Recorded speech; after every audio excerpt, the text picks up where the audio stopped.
जिनका पालन करके मैं एक स्वस्थ और निरोगी जीवन जी सकूं। ऋषि ने व्यापारी की बात को पूरे ध्यान से सुना और फिर कहना शुरू किया। आयुर्वेद में कहा गया है कि जिस व्यक्ति को हमेशा निरोगी और स्वस्थ रहना है, उसे अपने शरीर के वात, पित्त और कफ को हमेशा संतुलित रखना चाहिए। त्रिदोष आधारित शरीर है हमारा। कोई सी भी बीमारी केवल इन 3 दोषों की वजह से ही होती है, वात दोष, पित्त दोष और कफ दोष। जब वात बहुत बिगड़ जाता है तो 80 से ज़्यादा बीमारियां आती हैं। जब शरीर का पित्त बिगड़ता है तो 46 से ज़्यादा बीमारियां होने की संभावना बढ़ जाती है, और जब कफ बिगड़ जाता है तो 28 से ज़्यादा बीमारियां होती हैं। और अगर वात, पित्त और कफ तीनों बिगड़ जाएं तो शरीर में 148 से ज़्यादा बीमारियां हो जाती हैं। सर्दी, खांसी, जुखाम व दस्त से लेकर बड़ी से बड़ी बीमारियां भी केवल वात, पित्त और कफ के बिगड़ने से ही शरीर में होती हैं। इतना कहकर ऋषि थोड़ी देर के लिए मौन रहे और फिर कहना शुरू किया। भारतवर्ष के सबसे महान आयुर्वेदिक चिकित्सकों में से एक महर्षि बागभट्ट ने अपनी दोनों रचनाओं अष्टांग हृदयम और अष्टांग संग्रहम में शरीर की कार्य प्रणाली को समझाने और इसे स्वस्थ बनाए रखने के लिए 7000 नियम बताए हैं, जिनमें से 4 नियम जो कि शरीर के वात, पित्त और कफ को संतुलित रखने के लिए सबसे ज़्यादा जरूरी हैं, आज मैं तुम्हें बताता हूँ। तो तुम्हारे शरीर के वात, पित्त और कफ तीनों एक साथ संतुलित रहें, इसके लिए पहला नियम है कि खाना खाने के तुरंत बाद पानी नहीं पीना। महर्षि बागभट्ट कहते हैं कि खाना खाने के तुरंत बाद पानी पी लेना जहर पी लेने के समान होता है। व्यक्ति ने कहा, लेकिन क्यों मुनिवर? ऋषि ने कहा, हम जो कुछ भी खाते हैं वो हमारे पेट की एक जगह पर जाकर इकट्ठा हो जाता है, जिसे संस्कृत में जठर कहते हैं, या हिंदी में कुछ लोग इसे अमाशय भी कहते हैं। अब जैसे ही हमारा खाना जठर में पहुंचता है, इस खाने को पचाने के लिए जठर से अम्ल निकलता है, जिसे जठर अग्नि भी कहते हैं। अब यहाँ हमारा खाना अम्ल के माध्यम से चलता है, जिसे सरल भाषा में लोग पचना कहते हैं। लेकिन अगर हम खाने के तुरंत बाद पानी पी लेते हैं तो यह हमारी जठर अग्नि को शांत कर देता है, यानी अम्ल पानी में घुलकर पतला हो जाता है, जिससे उसकी क्रियाशीलता कम हो जाती है और फिर हमारा खाना ठीक से पचता नहीं, बल्कि पेट में पड़ा पड़ा सड़ता रहता है। और फिर यह सड़ रहा खाना पेट में 100 से अधिक जहर पैदा करता है, जो कि इंसान के शरीर में 80 से अधिक बीमारियां पैदा करते हैं। पेट में गैस बनना, जलन पड़ना और पेट फूलने जैसी समस्याएं उन्हीं को होती हैं जिनका खाना ठीक से पचता नहीं। और खाने के ठीक से ना पचने का सबसे बड़ा कारण है खाने के तुरंत बाद पानी पी लेना। व्यक्ति ने पूछा, लेकिन मुनिवर, खाने के कितनी देर बाद तक पानी नहीं पीना चाहिए? ऋषि ने कहा, कम से कम 1 घंटे तक, क्योंकि जठर अग्नि के जलने की यह प्रक्रिया खाने के 1 घंटे बाद तक चलती रहती है। व्यक्ति ने फिर पूछा, मुनिवर, क्या खाना खाने के पहले पानी पी सकते हैं? ऋषि ने कहा, हाँ, खाना खाने के पहले पानी पी सकते हैं, लेकिन खाने के तुरंत पहले नहीं, बल्कि खाने से आधे घंटे पहले। तुम जितना चाहो उतना पानी पी सकते हो। व्यक्ति ने फिर प्रश्न किया, मुनिवर, खाना खाने के बाद 1 घंटे तक पानी तो नहीं पीना, लेकिन क्या उसकी जगह कुछ और पिया जा सकता है? ऋषि ने कहा, हाँ, खाना खाने के बाद खट्टे फलों का जूस, दही की लस्सी, मट्ठा, दूध या नींबू की शिकंजी पी जा सकती है। और खाने के पश्चात ये खट्टे पदार्थ पीने से हमारे भोजन को अच्छे से पचने में सहायता भी मिलती है। लेकिन अगर तुम इनका और भी ज़्यादा फायदा लेना चाहते हो तो सुबह के नाश्ते के बाद खट्टे फलों का जूस, दोपहर के खाने के बाद दही की लस्सी या मट्ठा और रात के खाने के बाद दूध पीना और भी ज़्यादा फायदेमंद होता है। जो व्यक्ति इस पहले नियम का पालन करेगा उसे भोजन के सड़ने से पैदा होने वाली 80 बीमारियों का कभी सामना नहीं करना पड़ेगा। दोस्तों, अगर आप हर रोज़ कुछ समय के लिए योगासन और प्राणायाम करते हुए इस वीडियो में बताए जाने वाले चारों नियमों का पालन करते हैं, तब जाकर आपके शरीर को इन आयुर्वेदिक नियमों का पूरा लाभ मिलता है। योगासन और प्राणायाम के बारे में विस्तार से जानने के लिए आप कुक एफएम पर हिंदी में एक ऑडियो बुक भी सुन सकते हैं, जिसका नाम है योगासना एंड साधना। इस ऑडियो बुक में आपको योगासनों से संबंधित लगभग सारी जानकारी मिल जाएगी, जैसे कि योगासन क्या है, हमारी शारीरिक संरचना और योगासनों का संबंध, यौगिक सत्कर्म क्या है, अष्टांग योग क्या है। इसके बाद सारी योगासनों को करने की विधि बताई गई है। फिर प्राणायाम और ध्यान के बारे में भी विस्तार से बात की गई है।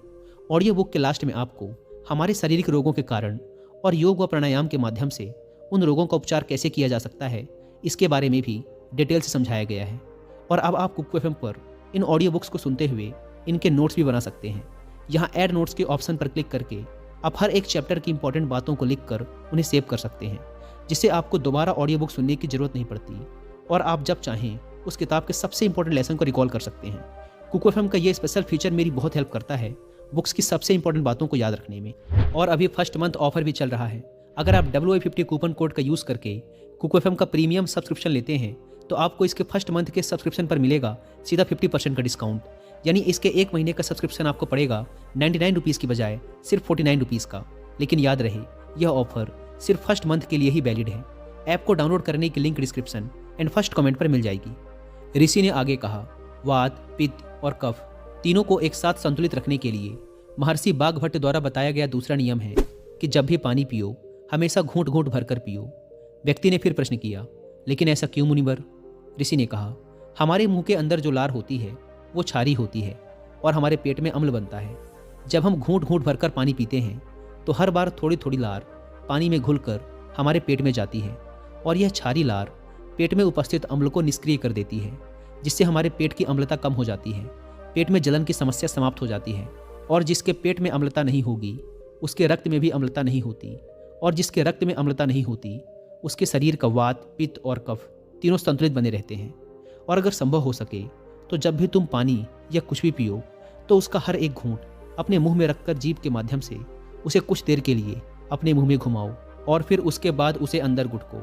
इससे तुम्हारे शरीर को और भी ज़्यादा फायदा मिलेगा और तुम्हें कभी भी अम्लता या पेट में जलन की शिकायत नहीं होगी। अगर हम और थोड़ा गहराई में जाएं तो हमें यह अनुभव होगा कि प्रकृति भी हमें घूंट घूंट भरकर आराम से पानी पीने के संकेत देती है। तुम किसी भी पक्षी को देखो, वह भी अपनी चोंच से एक एक बूंद भरकर ही पानी पीता है। कुत्ता, बंदर, शेर, ये सभी जानवर भी अपनी जीभ से चाट चाट कर ही पानी पीते हैं। कोई भी एक साथ पानी को घट घट करके नहीं पीता। केवल कुछ बड़े जानवर जैसे गाय, बैल, हाथी ही पानी को एक साथ एक सांस में पीते हैं, क्योंकि इनके शरीर को बड़ी मात्रा में पानी की जरूरत पड़ती है और चाट कर या घूंट घूंट भरकर पानी पीने से इनके शरीर की पानी की पूर्ति नहीं की जा सकती। लेकिन इंसान धीरे धीरे पानी पीकर भी अपनी प्यास बुझा सकता है। इसीलिए अपने पानी पीने का तरीका बदल दो और घूंट घूंट भरकर पानी पियो। ऋषि ने आगे कहा, तीसरा नियम, चाहे कितनी भी प्यास लगी हो लेकिन कभी भी ज़्यादा ठंडा पानी मत पियो। व्यक्ति ने कहा, अब इसका भी कारण बता दें मुनिवर। ऋषि ने कहा, हमारा शरीर अंदर से गर्म होता है और जब हम बहुत ठंडा पानी पी लेते हैं तो उस ठंडे पानी के तापमान को हमारे शरीर के तापमान के बराबर लाने के लिए हमारा शरीर अपनी बहुत सी ऊर्जा खर्च कर देता है, जिससे हमें सुस्ती और थकान महसूस होती है। साथ ही ज़्यादा ठंडा पानी पीने से शरीर के अंदर अचानक तापमान में बदलाव आ जाता है, जो हमारे शरीर के पित्त और कफ के संतुलन को बिगाड़ देता है और हमें सर्दी, खांसी, जुखाम और बुखार जैसी समस्याओं का सामना करना पड़ सकता है। अगर किसी कमज़ोर और बीमार व्यक्ति ने ज़्यादा ठंडे या बर्फीले पानी का सेवन कर लिया तो यह उसकी मृत्यु का कारण भी बन सकता है, क्योंकि यह बर्फीला पानी उसके पेट को पूरी तरह से ठंडा कर देता है। पेट ठंडा होते ही हृदय ठंडा हो जाता है, हृदय ठंडा होते ही मस्तिष्क ठंडा हो जाता है और मस्तिष्क के ठंडा होते ही इंसान का पूरा शरीर ठंडा पड़ जाता है और शरीर ठंडा पड़ते ही इंसान की मृत्यु हो जाती है। इसीलिए महर्षि बाघभट्ट ने ज़्यादा ठंडे पानी के सेवन को गलत बताया है। ऋषि ने आगे कहा, वात, पित्त और कफ को संतुलित रखने के लिए चौथा और आखिरी नियम है कि सुबह उठते ही सबसे पहले पानी पियो। यानी जैसे ही तुम्हारी आंखें खुले, उठते ही जितना हो सके उतना पानी पी लो। सुबह उठते ही पानी पीने के शरीर के लिए 2 बड़े फायदे हैं। पहला, जब हम सुबह पेट भरकर पानी पीते हैं तो इससे हमारी बड़ी आंत की सफाई होती है और बड़ी आंत पर जोर भी पड़ता है, जिससे जब हम मल त्याग के लिए जाते हैं तो हमारा पेट एक बार में साफ हो जाता है। और जिस व्यक्ति का पेट एक बार में साफ हो जाता है उसे कोई बीमारी हो ही नहीं सकती, क्योंकि ऐसे व्यक्ति को कब्ज की समस्या नहीं होती। और ये बात हर कोई जानता है कि कब्ज सभी बीमारियों की जड़ है। और सुबह उठते ही पानी पीने का दूसरा फायदा ये है कि सुबह सुबह हमारे पेट में अम्ल की मात्रा सबसे ज़्यादा होती है और जब हम काफ़ी सारा पानी पीते हैं तो हमारे मुंह की लार, जो कि क्षारी होती है, वह पानी में घुलकर हमारे पेट में जाती है और पेट के अम्लीय माध्यम को उदासीन कर देती है। इसीलिए सुबह सुबह उठकर पानी पीना बेहद ज़रूरी है। तो ये थे महर्षि बाघभट्ट द्वारा बताए गए वो 4 नियम, जो सुनने में तो बहुत साधारण लगते हैं, लेकिन अगर तुम लगातार इन चारों नियमों का पालन करते हो